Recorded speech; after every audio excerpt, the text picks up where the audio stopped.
Hello, everyone, and welcome to Connected with Jen and Shannon, where storytelling meets transformation. I'm Shannon, a communications trainer and coach. And I'm Jen, a speech-language pathologist and academic. Here's where leaders in neuroscience, spirituality, philosophy, and the arts come together to share personal stories and powerful strategies for what it means to be fully human. So before we dive into this episode, we wanted to take a minute to kind of settle in and set you up for what this conversation is all about, because it's some really good dialogue.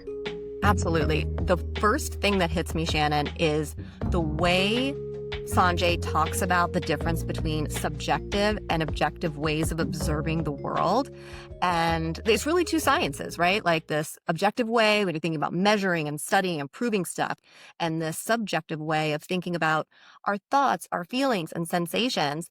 Something to think about. Yes, and that really landed with me too, and it got me thinking about the way we live our lives in this really busy world. I kind of call it a quantified existence. So right here, right now, I, with my watch, am tracking my steps, my heart rate, right? With this ring, I'm tracking my sleep.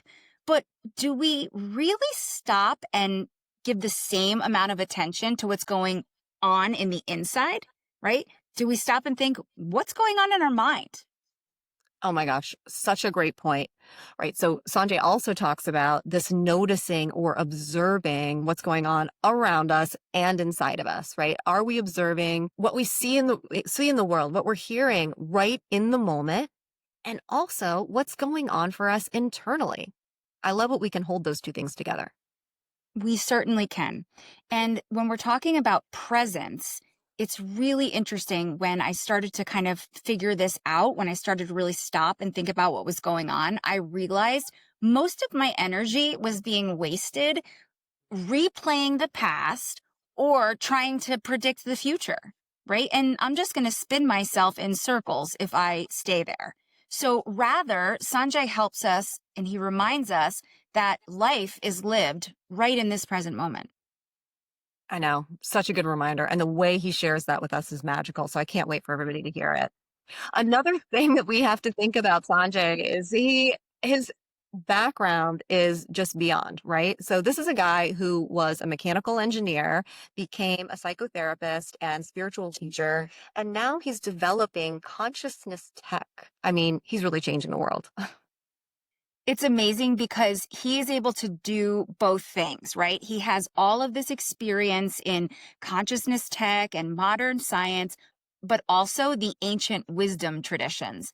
And that's a very rare combination because what he's actually saying is we can hold both of those things at the same time. Perfectly stated. Holding both of those things at the same time. And there are a couple of other dichotomies that he is suggesting that we hold together, like the two sciences, thinking of both the subjective and objective together, noticing and observing what's going on internally and in our external world, and looking into the past and developing consciousness tech for the future. So before we bring him in, I want you to kind of stop and pause for a minute, right? Wherever you are, if you're walking on the trail, drinking your tea, snuggling on the couch, wherever it is, I want you to stop and slow down. All right. And start paying attention to what's going on in the here and now. And Sanjay teaches us you are the field in which all of this is arising. So beautiful. And to all our listeners out there, we are so glad you're here. We're so honored to have you with us, and we're even more honored to welcome today's guest, Dr. Sanjay Manchanda. Sanjay is a spiritual teacher, psychotherapist, entrepreneur, and a pioneer in photobiomodulation and brain stimulation technologies. He's a faculty member at the California Institute of Human Science and founder and CEO of Neuromatrix Health. He also teaches and consults globally on technologies that enhance human consciousness and holistic health. Sanjay, it's such a gift to have you here with us today. And one of the reasons we're so drawn to your work is that you don't just teach transformation, you live it, you embody it. You hold complexity, mystery, and science all within the same breath. Today, we'll hear Sanjay's personal story of transformation, explore his tools for integrating insight, and get a look at what he's building in the exciting world of consciousness tech. We're wondering if we can start out, if you could just tell us a little bit about your professional journey. You've made a lot of changes and taken a lot of turns. What really brings you to where you are today? Yeah, sure. Let's see. I grew up in India, was born in the inner city in Delhi, and I actually had serious anxiety disorder since I was very young. So I was at 5 years old, I couldn't hold my hand straight, it would shake. So that didn't get that much better. I had generalized anxiety disorder, but I was also pretty bright. I did really well in school. I was very science minded. So I wanted to really study science to figure out what life was really about and to solve the problem of suffering. That was an important issue for me personally, and also looking all around me growing up and feeling other people's suffering. So at some point, I left India and came to the US to study. And I did a bachelor's in engineering in India. I did a PhD in computer science in New York. And then I became a professor at the University of Arizona. And at that point, I realized, this was it. I could be doing that for the rest of my life, but it hadn't really addressed the deeper questions in my heart and mind. So that's when I actually started meditating and sort of went back to Eastern culture in a way and started exploring the science of what I call the science of the subjective. So there's the science of the objective world, which I had done a lot of study in, and a science of the subjective world, which is looking at how our experience moment to moment gets constructed for our sensations, our thoughts, our feelings, the stories we tell ourselves. And I started sitting and observing the mind and body and getting present, doing different forms of vipassana meditation. And the more I did that, the more I realized needed and wanted to do that more. So I ended up quitting my job as a professor after 5 years and doing a lot more of meditation and yoga, and went back to India for a year sabbatical, just going around various spiritual locations in India, really trying to explore the various traditions and teachers. And it was there where I had a major awakening with my teacher Harilal Punja, who's from the non-dual tradition and Ramana Maharshi tradition in India. And I had a major spiritual awakening, and in which there was a letting go of thinking and feeling, of being the character that I'd taken myself to be, this unhappy character that I'd sort of created unconsciously in my life. And from that moment on, I had more distance from the personality. And this distance has always served me and continued to deepen my insight into the nature of mind and self. So when I got back actually to the US, I actually then realized I needed therapy. So I had this major spiritual awakening, but all my problems were not solved. And I always had this access to a place outside the mind. But on the other hand, I could see there was all this turmoil in the mind, and that was still there that I had distance from. And so I began to study psychotherapy. I studied with this amazing teacher, Arnie Mindell, who created process-oriented psychotherapy, a very body-oriented form of Jungian psychology, and a very process-oriented psychology. So I studied with him, and I decided to become a psychotherapist and a meditation teacher. So I've been doing that for 30 years since then. And about 15 years ago, I started doing biofeedback. Sort of my left brain came back. In the meantime, I studied energy healing and all sorts of more right brain things. And then my left brain started to come online. I started to do biofeedback with people as a way of working with mood and attention problems, and then stimulating the brain with low level energies of electricity, magnetism, and light. And in some ways, my life has been a synthesis of the left and right brain, the Eastern traditions and the Western traditions. And at this point in my life, everything sort of is more like different aspects of one thing, whether it's psychology or spirituality, being in the mind, outside the mind, being in the personality, understanding the personality is not real at the same time, working with technology to help people to deepen into meditation and improve mood and improve brain function, have a great life, but not be of this life. So it's all, in a way, an integrated form of being and teaching that's happening for me right now in my life. Thank you, Sanjay. Question about what do you think traditional psychology misses about the conversation of consciousness? Sure. Yeah. So it's changing, but psychology traditionally is about fixing the personality in one way or another, which is improving your functioning. Traditionally, Freud said that, it's about love and work. So when you have difficulties about love and work, you do therapy so you can love better and work better. And so it's about taking the personality and shifting things around so you can perform better in life. What it misses is real clarity about the meta step. The meta step being able to step out of the whole structure of the personality and meaning making, out of the system of the personality, and understanding that there is this background of consciousness, awareness, and you know the field in which the very structure of the personality is constructed. And so it's so much about being in the mind and not outside the mind. And of course, when you're able to step out of a system, you can really make better changes and understand it much better. So some of that is missed, and this whole idea of detachment from life and from the mind and from the personality can be missed, where you understand that whatever is happening in the mind and the personality is a construction, and it's also will affect you less if you can step out of it. On the other hand, spirituality can miss the fact that it's not just about being stepped out all the time and getting off the ride, that it's life is about being here, and the way you think and feel matters, and it can be changed and created in a way that really serves you and everybody else. So ultimately, both points of view and both perspectives are important. This is what's so special about you, Sanjay, is, as you mentioned earlier, you can marry this left brain and right brain thinking, and you have in your own experiences and your own professional experiences and your own life experiences.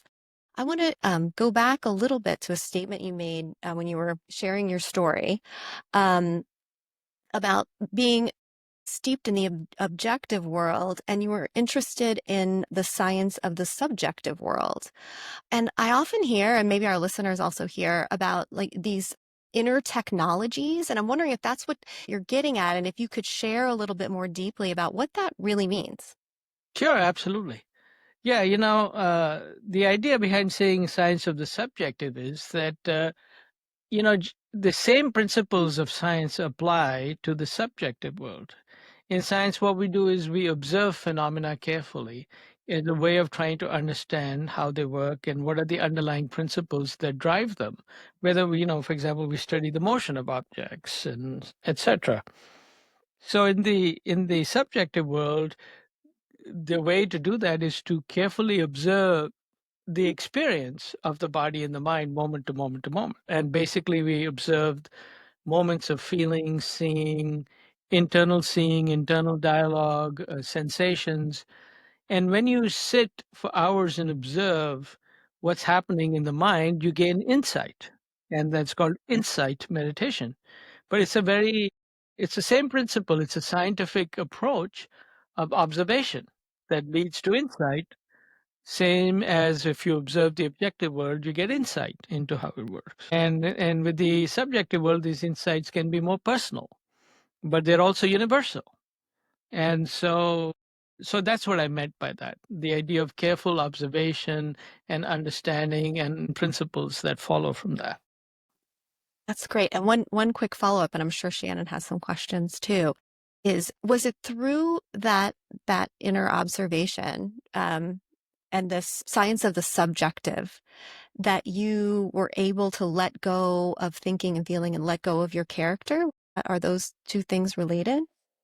Yeah, definitely. That was very helpful. That's like in a way playing the scales in a piano or music, that you spend some time really observing your inner process. And that gives you some level of insight. Like, oh, I think so much, or these thoughts, they have so many negative thoughts. There's this pain in the body that I was not even aware of, or this pleasure in the body I was not aware of. Or if I really get present with sensations, the problems that they are causing tend to decrease, things like that, or that the experience is not as solid as I thought. And so certainly that happens, but it's more than that. The fact is that the Eastern traditions have done this science of the subjective. And so they come up with an understanding and principles, then that can be taught and then applied to yourself. So sometimes it's not just enough that I'm observing it. I mean, that could be enough, but it's also that there's a certain teaching that you can see, or people can have learned that, for example, if you pay attention to your sense of self and you start to have this idea that it's a construction and you drop it, you will realize deep inner freedom. So what actually happened was that I went to my teacher and in the Ramana tradition and the non-dual tradition, and he would pretty much ask all people the same question, which was some form of who are you? So he looked at me and I said something about how I was suffering or etc. And then he said to me, okay, well, are you willing to get really naked here? And I said, well, I don't know what he means, but sure. Exactly. He said, well, by naked, I mean get free of concepts. So every concept is a clothing on reality and your experience. And so are you willing to drop all concepts to see what's really going on? And I said, sure. And he said, okay, so without using a single concept, tell me who you are. So if I were to ask you or anybody watching this podcast, without using a single concept, tell me who you are, what would you say? That's a challenge, Sanjay. Isn't it? Yeah, firstly, if you can't use a concept, there's nothing you can actually say because speaking uses words based on concepts. So immediately when I looked at him and I was completely sincere and look at him, what are you going to say without a single concept? So what happened was the mind stopped. So you have to let your mind get stopped when you say, okay, if you don't use a single concept, who are you? What's here? The mind stopped. And the complete stopping of the mind for a moment created that awakening to something that is outside the mind. And which is, in other words, awakening is also, called, non-symbolic experience. It's non-symbolic experience. Our reality is actually non-symbolic. And we have an overlay of mind on it, which is very useful, but we get caught up in that overlay, which is a virtual reality. The actual experience of the table, the tree, is just that. And then when we call it that and we sort of take those terms to be more real, those symbols to be more real than the actual thing itself. It's like trying to eat the menu, not the food. So so that's the understanding, is that just now we have virtual reality avatars. Avatar is a Sanskrit word, by the way, which is like a version of divinity in human form. So when you have an avatar in a virtual game, in a virtual sort of a virtual reality or a video game, you're being that avatar. You're inhabiting that avatar in that game and playing around. But that's not actually you. In the same way, if you think about, say, going to Greece in your mind and you imagine yourself walking on the island, you can inhabit that imagination. But that you walking in the island in your mind is not actually you. It's a virtual aspect of you. But we get caught up in those virtual aspects and the stories of who we are. But the truth of who we are is beyond all stories. It's beyond concepts. It's beyond images. And that's very hard to grasp because it's like nothing. It's not, can be grasped in words and ideas, but it's important it's like this lived experience, just like animals would have this less of that conceptual experience, which brings us into the present moment. And that's what waking up is, realizing the fiction of the mind and getting more present with the senses and being able to move back and forth between the mind, or being able to see the background of the mind, which is non-symbolic, and get really present with our senses. I love the topic of presence. For me, when I figured this out, it was a real wake up moment for me, right? When I could think about what was going on in this very second. right? Not 1 second in advance, not 1 second previously, but right here in this moment. And I've come to kind of understand that as mindfulness, right? Being present, being mindful of the moment. And I'm reminded that if I could just live in the present moment to moment, I think we'd all be a lot happier. Yeah, definitely. So part of the way, the stories of the mind go is they go from in past and future. That's one of the ways we live in the virtual reality of the mind. So that's really right. Yeah. Just being here now, if we remind ourselves, we start to step out of those stories. Could you share a little bit more about the statement that you made about kind of stepping out of the fiction of the mind and being more present in the senses? That's fascinating to me. And how could one begin to practice that? Really, and separating, because I very often I feel like my emotions and my senses are living alongside my mind. How are we making that distinction?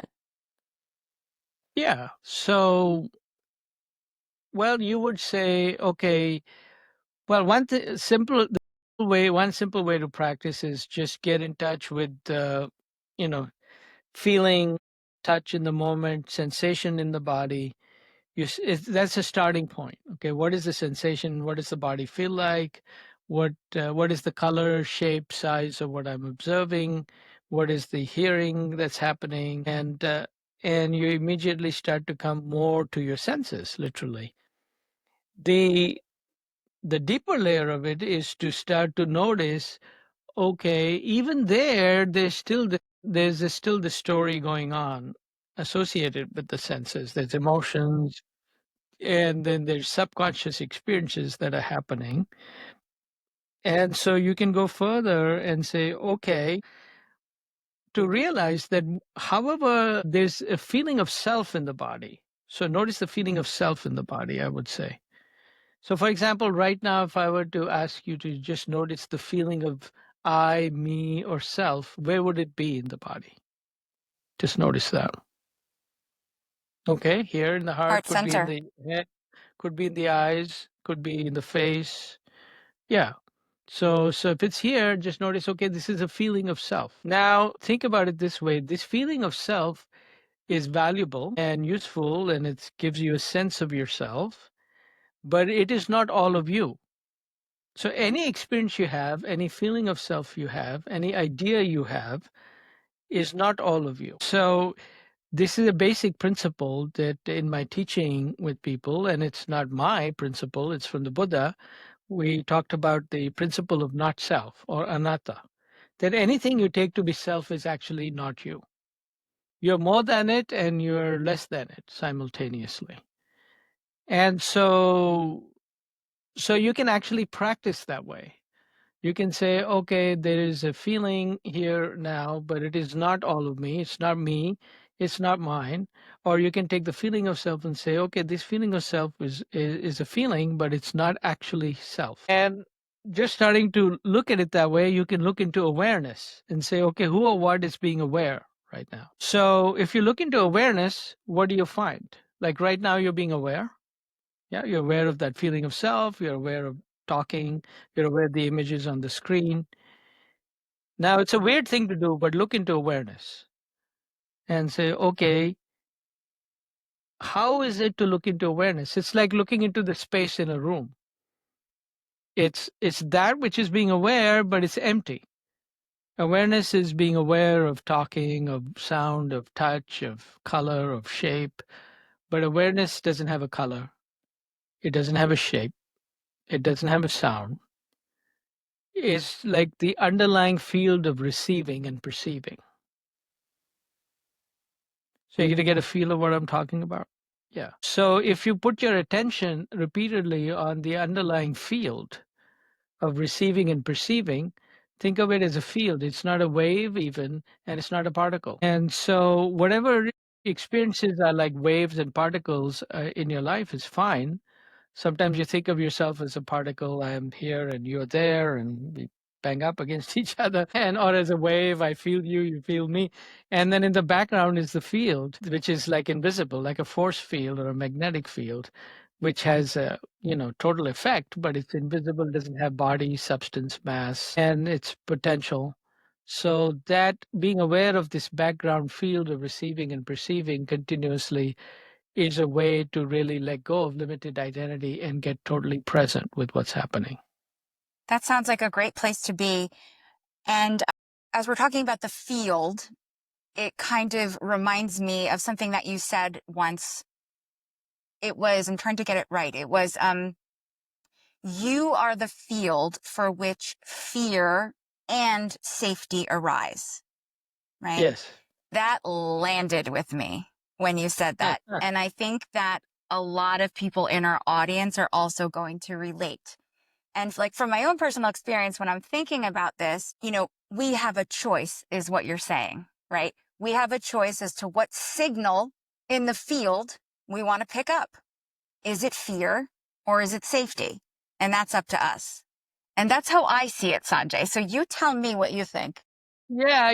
That actually comes a step later. So the very statement itself is useful, which is not talking about a choice. It's just saying it's actually a technique that I developed. So basically, we have different kinds of meditation, and one of them is mantra meditation. Traditionally, the way mantra meditation is done is you're given a word or a phrase and you repeat it. And it's a way of focusing the mind and catching the energy of those words, which have a certain vibration. And then it's like, focusing the mind. And this is a different kind of mantra meditation, which is based on mindfulness. So you notice what's happening right now with you, like what's happening. Oh, I'm feeling some fear. Whatever it might be, it can be different, change. But let's say it's fear. That time we were talking about fear. So there's fear in the body. You notice it. That's mindfulness. Getting present with what's going on. The feeling, the story of the fear, all of it is mindfulness. Then you can make a mantra out of it and you say, because you want to, as Jen was asking, how do you get really even more present at the deeper level? So you can get present by pointing your attention to the field. And the mantra is there to do that. Then you start by saying, I am the field. I am not this limited body sensation, fear. I am the field. I am the field, and kind of going backwards in a way, backward step. And then I'm the field in which fear arises. I am not a limited entity, separate entity as how it feels initially, right? But I am the field in which everything arises, the separate self, the fear, as well as safety. And so it does bring the positive in. Like you said, it helps you to connect to the positive, but it also helps you to step back and reminds you that you're witnessing awareness itself and you're the field in which it all arises. So that's the power of the technique. Anything you experience, you can create a mantra out of it. You say, I'm the field in which sadness and joy arises. I am the field in which space and objects arise. I am the field in which sensations and even the background of no sensation arises. So, so that's a method that combines mindfulness, mantra, and non-dual identity release all in one kind of method. So one of the most interesting things that happened live with Sanjay when we were in California together, we were in these small groups and we were talking about wanting to be successful. And what we kind of got to was financial success, right? And there was this real tension between the wanting the success, right? And then, is this something that I should want, right? We start judging those wants. And what you said really stopped us in our tracks. The universe wants through you, right? The universe wants through you. And when you said that, it was like a breath of fresh air. I automatically felt lighter because, we are a manifestation, right, of what the universe is trying to achieve.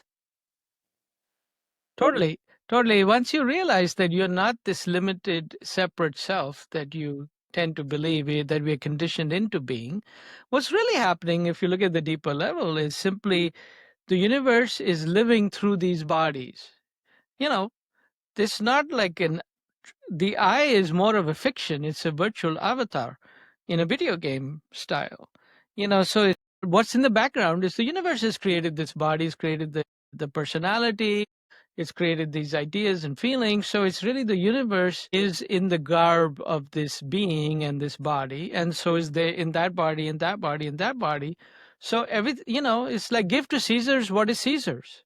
I mean, if a desire arises, it doesn't belong to this. This is really, it belongs to the universe, and the universe wants it to happen. That's the wanting, you know. And even if it's a confused desire, it wants that confusion to come into being. And then in our cases, we work with clarifying it. What is it that we really want? Or is it, is that useful? All of that is part of the game. The universe wants to play that game. And without desire, there is no game. There is no reality creation. There is just emptiness, which is an aspect of reality. But without it's the desire itself which gives rise to creation from nothing. Fundamentally, even physicists now realize, the Eastern traditions have known it for a while, fundamentally everything arises from nothing. And even now we see in quantum physics, there's fluctuations in the quantum vacuum from which things seem to manifest, which are not very substantial. But that's the idea, is that there is, from our understanding in Eastern traditions, that there is nothing, and then there's something arising from that nothing, reality creation happening, and there's this movement of creation, and that movement of creation is manifesting as these individual desires, as well as the whole world. Yeah. I think that fits into leadership or conscious leadership per se. The idea that the universe wants through us. Sure, yeah. So, if you have the idea, if you want to do leadership, that's a desire itself that's arising from the universe. So if you have a desire to lead in some way and serve in that way, that's a desire of the universe moving through your system. And if you're excited about it, that's the right signal. And then as you notice that, it's again, once you realize it's the universe wanting everything, then the way you lead is to notice what it's already wanting to happen. And you just follow that and to see how it aligns with you. So there's the wanting that's wanting to happen in the group, in the world, in sort of is being naturally arising. And then there's your wanting, which are not separate. And you look at that alignment and then see how it's being supported. And so it's like sailing, the wind's already flowing and you go with what's already happening, and you notice where you want to go and you align the two and you sail in a certain direction. So it's the same. Leadership is the same. It's noticing what's trying to happen in the field in a way that's right for you. What is aligned for you? For somebody else, they might be slightly different. We all serve in different ways. We have our own dharmas, but it's an idea of supporting movements that are wanting to happen, that are arising within you and other people, then following that support, and what's not supported, leaving it be for the time being. So there's less of I, me, doership, control involved. The doing is something that flows in harmony with the field of arising, of creation arising. So there's the field of awareness and there's the field of creation. We're talking sort of two fields here. The field of awareness is passive, just observing, is non-involved. And the field of awareness is that, and realizing that is very important, is waking up. And then the field of creation is getting involved with what's always trying to happen inside you, inside the world. We all want a better world. These are the specific things that are happening. How are you called into it? And that idea of supporting what's happening in the field. So both have to do with the field. Would you say, Sanjay, there's an element of resonance then between my ego I, the thing that I want, and the thing that the universe wants? Is that necessarily resonant or not, right? Like, what if I really want something and it's not what the universe wants, or do those No, the things tend universe to definitely align? wants it because you are the universe. So it's, it may be that, I know what you're asking. So, let's look at it a little more specifically. Let's say that you have a want that's driven out of a sense of lack, limitation, some what we call a neurotic need. And let's say you didn't get noticed enough when you were young, and you really want to be more public figure, so you get the attention you were missing that happens. Usually we have, mixed motivations for everything we want. So let's say we want to serve people by being a leader, but we also want to fulfill a more personal need of being noticed that was never met when we were young. And they're both there. And they're both, the universe wants it. Universe wants both. It wants you to realize it wants itself to realize that I have created this garb of feeling like I'm someone who didn't get enough attention. I created this. I'm living this story. I'm being this character. And now I'm going to wake up and realize that, oh, that's just a character that, that happened in the story of my life. That character was created. And actually, I am not lacking anything. I am the universe itself. That's the waking up piece in that specific aspect of it. And it wants you to have the attention you needed, or to realize that attention is available to you, even though you think you're not. So in the process of doing whatever you do, hopefully you'll wake up to that.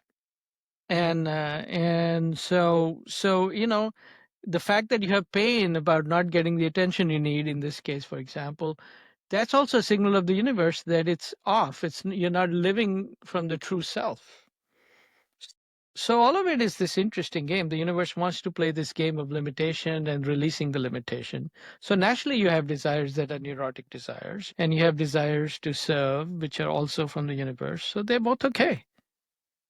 So Nothing there's wrong. this interplay then between Yeah. this waking up and this creating. Yeah.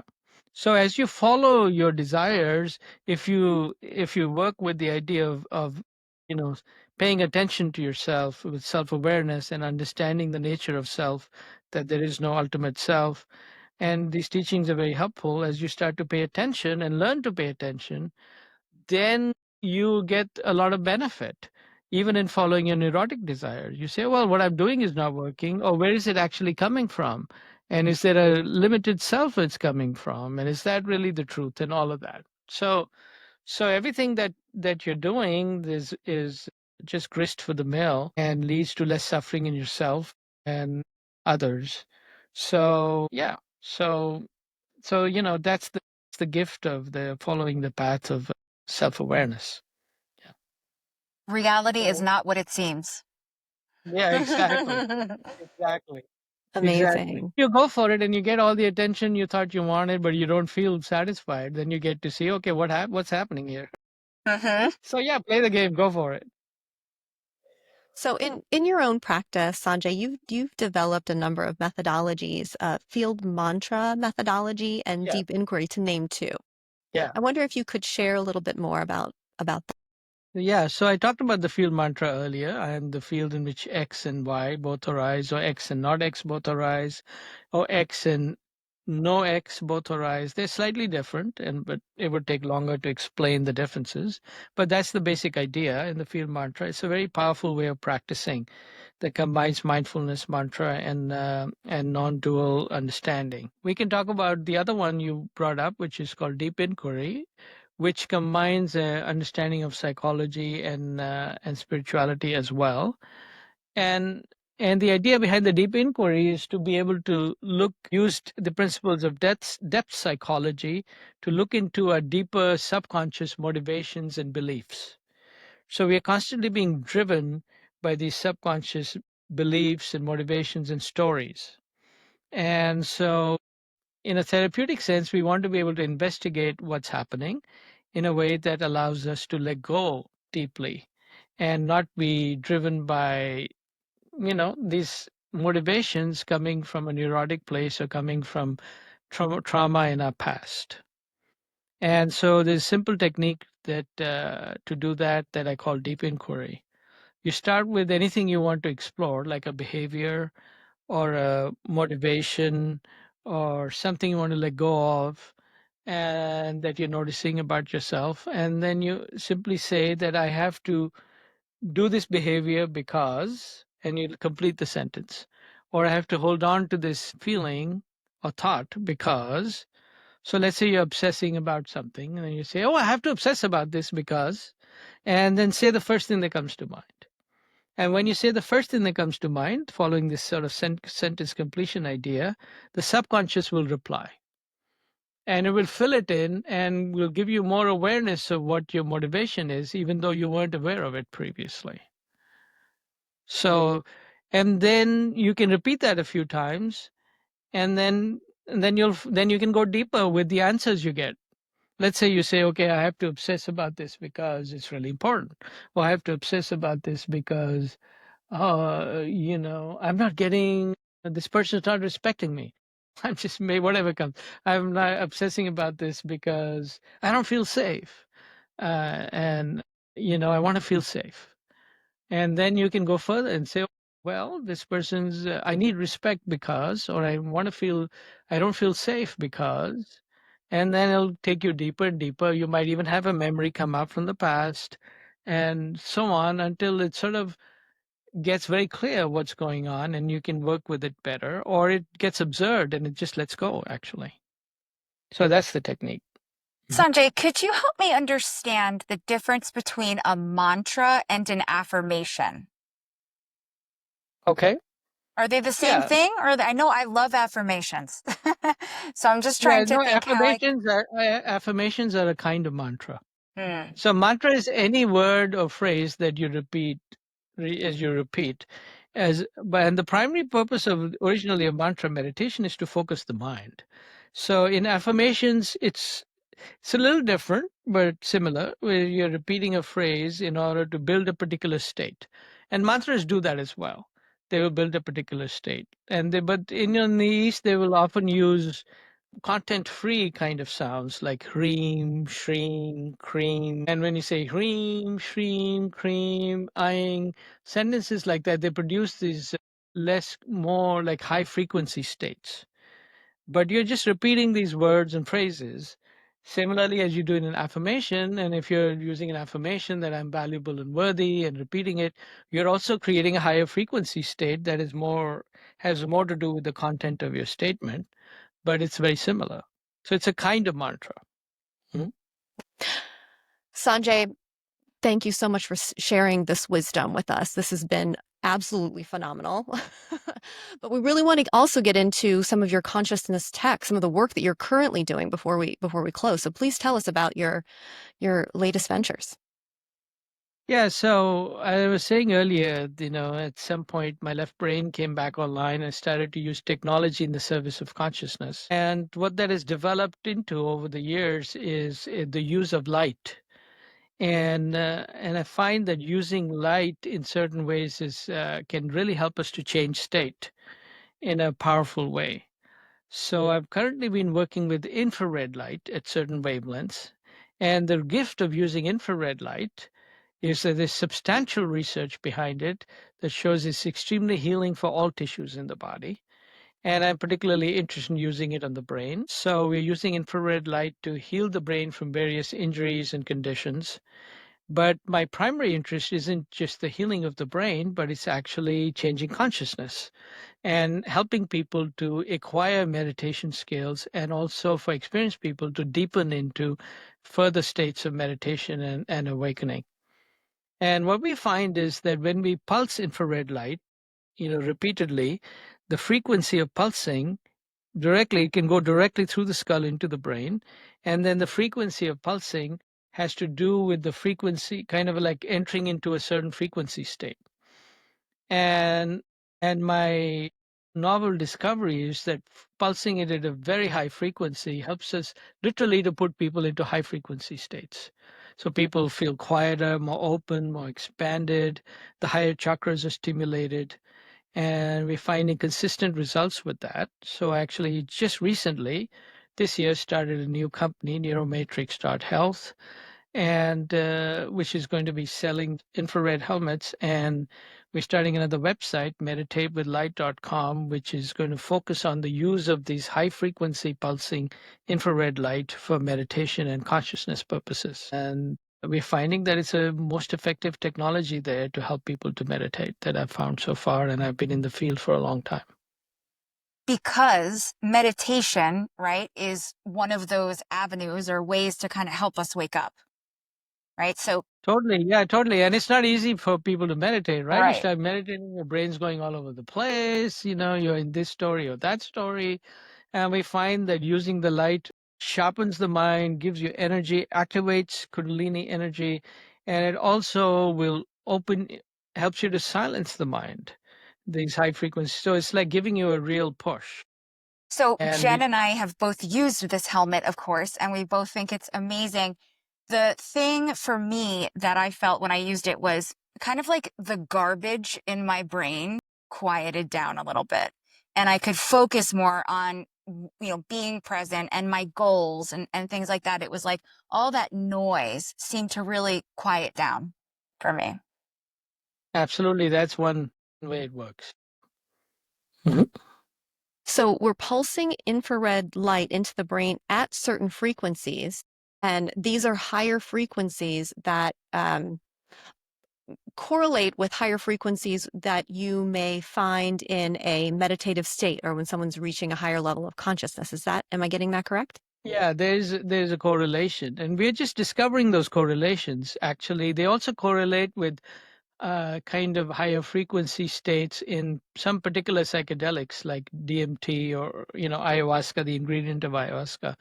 There's they will help to create more of this place in the body where the usual mind, the default mind, is quiet, and then there is this sort of activation in the system of it basically helps your brain to get into a state of higher entropy, and a new form of organization can emerge from using this kind of stimulation in your system. How are people accessing this, Sanjay? How are they accessing this state through this infrared light? You can go to my website right now, neuromatrix.health, and you'll see what it looks like. You put it on, and there's certain controller, and you can start some programs. There's a meditation program, a brain health program, etc. And it just turns on and puts infrared light into your brain, and it flashes at certain frequencies, and you just sit and observe. You can do a meditation along with it, or just do an open awareness meditation, observing what happens in the mind body. And what you'll notice is that it starts to help you to quiet the mind. If there's a feeling of change of state, more energy in the body typically, but 80-90% of people will notice this clearly happening after some time. And so you can combine it with your spiritual practice, and or if you just want to use it for brain health, you can watch TV with it, and it'll still help you. It'll still help your brain, and you'll find that you're sharper. Your cognitive functioning is sharper. So we have different frequency programs for different purposes that you will use this helmet for. So it's very simple to use. It doesn't require a lot of effort on your part. It adds to whatever you want to do. So if you're doing a certain task, for example, if you're doing a focusing task, you can use the focus protocol and do your focusing task, and your learning will improve, and your ability to focus on the task will be better, and you'll be able to do the task better. And then in general, your ability to focus will improve. Same thing with the meditate protocol. You meditate with the meditate protocol with the helmet, your meditation will be easier to acquire the skill, and you will go deeper. And we are doing some studies to show that it's indeed the case. These frequencies and waves can travel through our skull, and we've known those things. So it makes sense that this is Yeah, a in new fact, there was just technology. a study that came out that shows that the brain actually emits photons, and they've detected the photons coming out of the skull. This just came out yesterday. And the infrared light actually affects the brain. Infrared light is absorbed by an enzyme called cytochrome C oxidase in the mitochondria of all cells. Mitochondria are the organisms in cells that actually where food and oxygen are combined to create energy. That's where the burning of the food happens. And the light is actually acts like food. So it comes in, and the cytochrome C oxidase absorbs it, donates an electron, and creates ATP. This has been shown in, with completely basic science. And so the light creates direct energy in our cells. And it also then creates signals in the cell, which it transcribes the genes and to create new molecules, and mostly it's beneficial molecules that help the cell to thrive. And it also affects the ion gated channels at the membranes. And when you pulse it, it pulses those ion-gated channels in a certain rhythm, and which helps to change the metabolism in the cell. So that's some of the sort of the mechanism of how the infrared light operates. Fascinating. Thank you for sharing, Sanjay. One more question on the topic of suffering. We hear you talk about this a lot, and how you mentioned in the beginning that you were searching to solve the problem of suffering. And I wonder, Sanjay, after all these years, have you solved the problem of suffering? Yeah, the problem solved. Well, that's a great question, Yeah, I mean, I would say I made a lot of progress. Let's talk about, firstly, it was a personal thing. So I was suffering, and my experience of suffering is not much there anymore. It really has completely changed. And part of the suffering comes from not accepting pain and demanding pleasure, and also having a storehouse of limitation in the system. So that storehouse has been released from the system, and there's much more acceptance of the pain and pleasure of life, and less of an attachment to it. Once you realize the nature of awareness and you're able to step back, you're not so caught up. It's like being the ocean instead of the waves. So the waves are still there, but the suffering isn't there because you're the ocean. If you know yourself to be the wave, then there's a lot more of buffeting that happens to you. And that really fundamental shift in identity releases you from the suffering that happens from the buffeting of the world. The world is still what it is. It's going to go up and down. People are going to hate you and love you. You're going to have pain and pleasure and sensations of all kinds, right? And the winds will blow, but you are less affected by it. And it also, has inspired me to teach to other people, to create technologies to help people to reduce suffering in the world to whatever little degree I can. And I'm very gratified in doing what I can. And the ultimate problem of suffering, the universe will solve because it's what created it for its own purposes. Okay, Sanjay, so after all of this, where are you ending up in the spiritual journey? Well, it's always unfolding. It's always unfolding. That's the beauty of it. And there's this aspect of life that's never changes. And then there's the unfolding at the level of living personality and creation. And paradoxically, the two are coming together more. And I find more and more sitting in a space of embodied silence. And even learning to trust that that actually supports me and everybody around me, this sort of silent presence that's more establishing itself in my being. So that seems to be where it is right now for me. Beautiful, Sanjay. Thank you. And to wrap up our conversation, we want to leave with one word that we're going to be taking forward with us out of this interview. I'll start. What really comes to mind for me is embodiment. Embodiment. Beautiful. I'm gonna use a phrase: waking up and creating. Beautiful. For me, it would be, where we ended up, embodied silence. Thank you so much for your time, Sanjay. This has been really great. Thank you so much, Sanjay. I've learned so much. Such a pleasure to talk with both of you. Okay, everyone, we have something really important to ask, right? Jen and Shannon are over here trying to save the world, and we need your help. This is how you can help us. Go to Spotify, go to Apple Podcasts, go to YouTube, and hit like and subscribe. And let us know what you think. And here's the thing, we're building a community, and this is the first step. We can't wait to see you there.